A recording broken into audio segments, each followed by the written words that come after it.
안녕하세요. 피부가 알고 싶다의 닥터성입니다. 며칠 전에 좀 충격적인 일이 있었죠. 어떤 충격적인 일이냐면 개그 콘서트에서 눈물 말이 안 나오네요.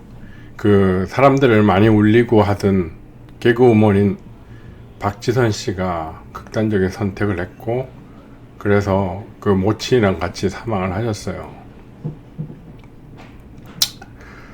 사실 이런 그 극단적인 선택을 하는데 사람들이 많은 고민을 하고 그 정말 괴로워했기 때문에 그런 일을 하겠죠.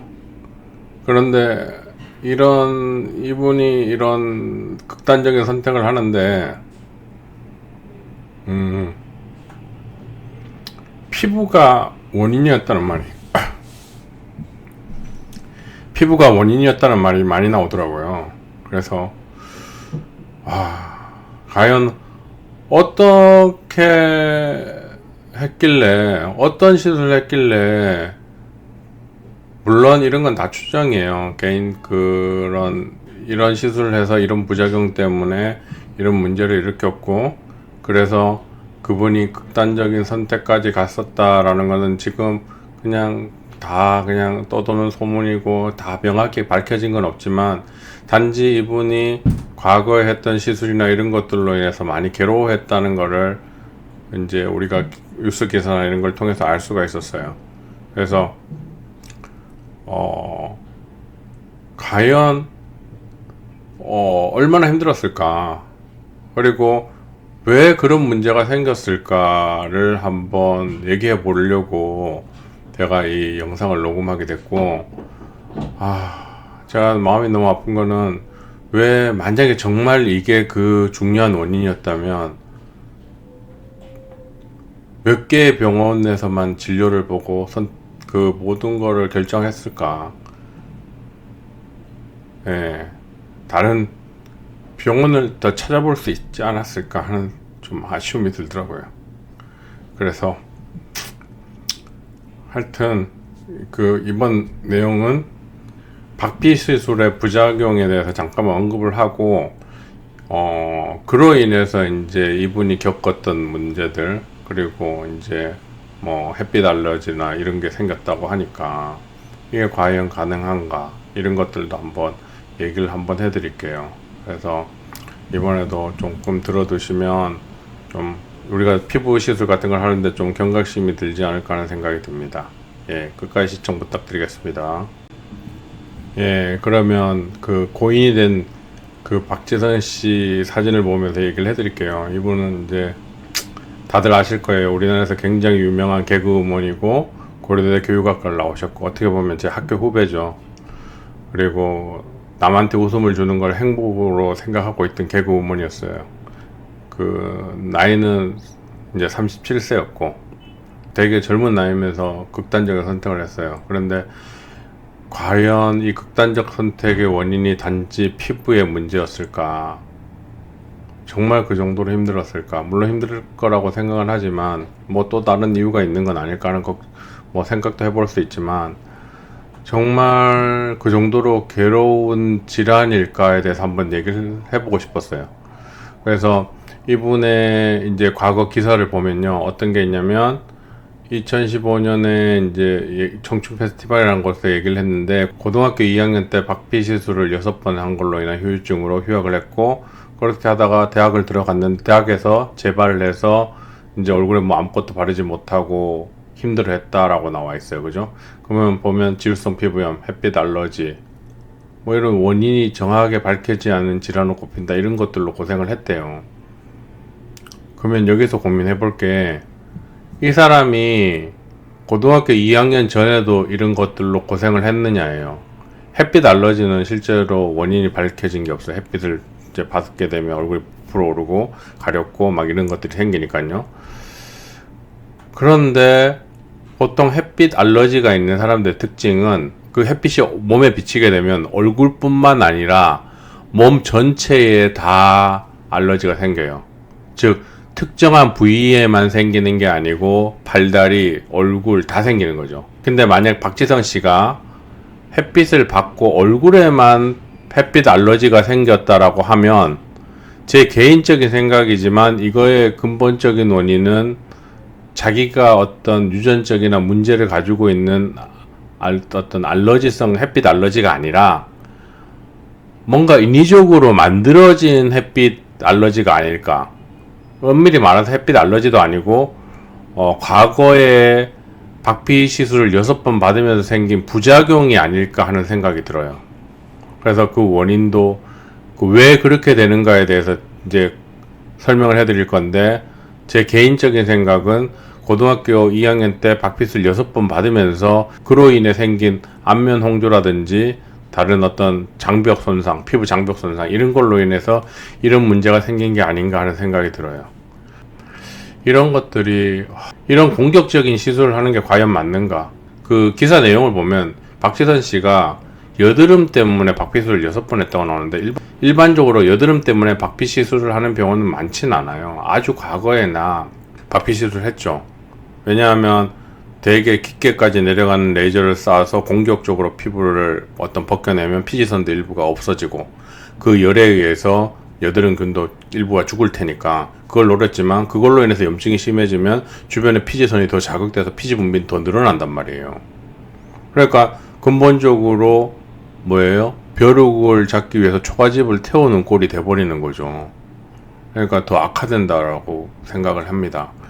그리고 고등학교 2학년에 그렇게 했다 그러면, 보통 기사에는 고등학교 2학년이라고 나오니까 1년에 박피 시술을 6번 했다는 거는 일반적인 사람에서는 상상할 수가 없어요.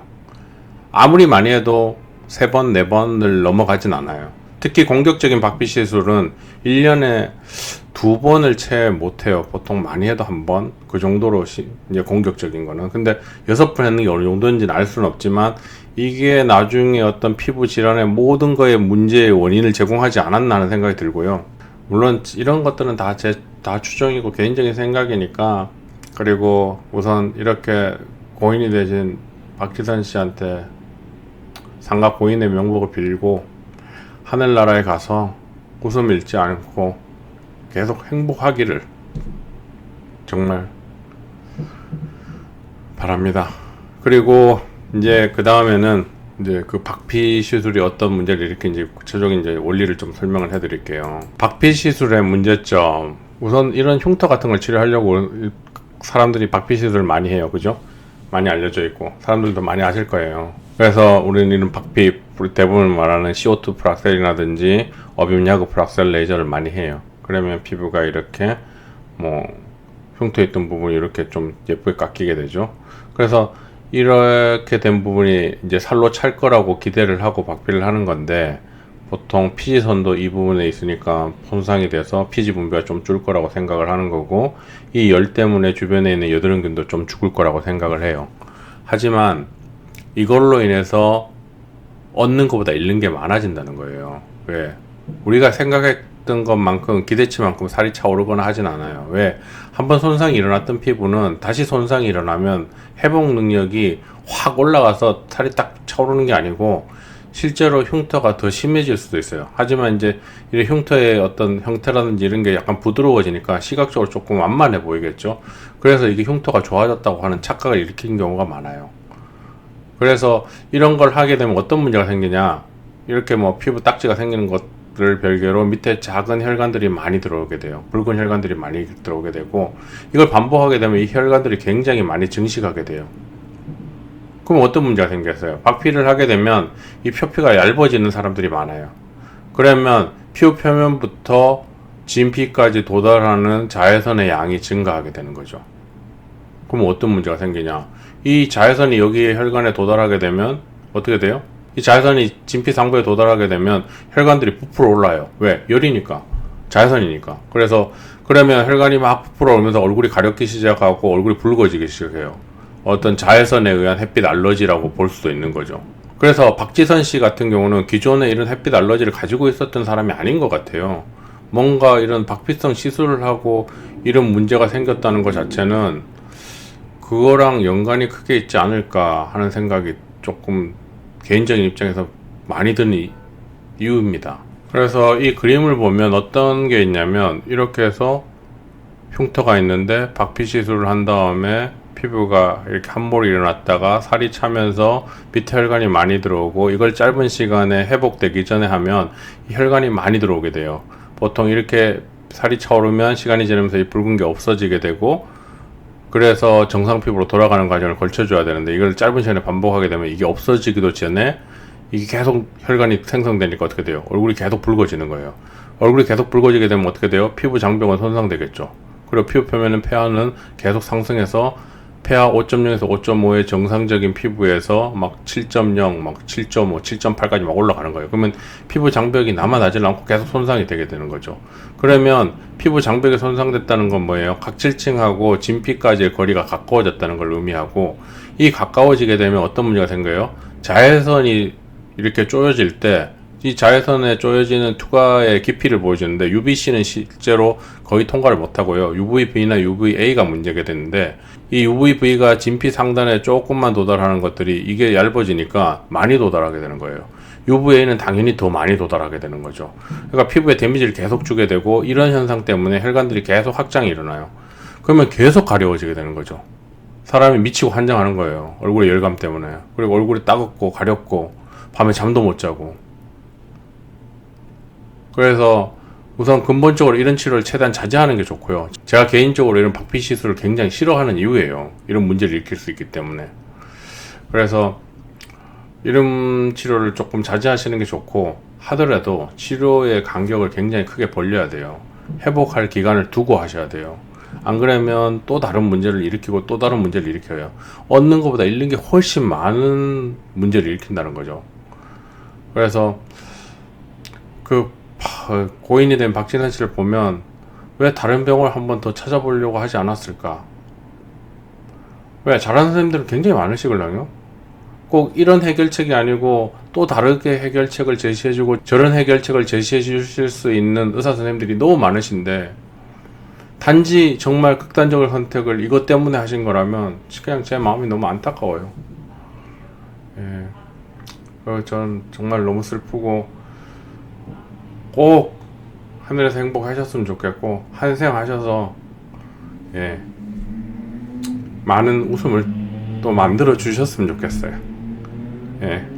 하여튼 이번 방송은 제가 좀 감정이 자꾸 욱해서 좀 오버를 했는데요.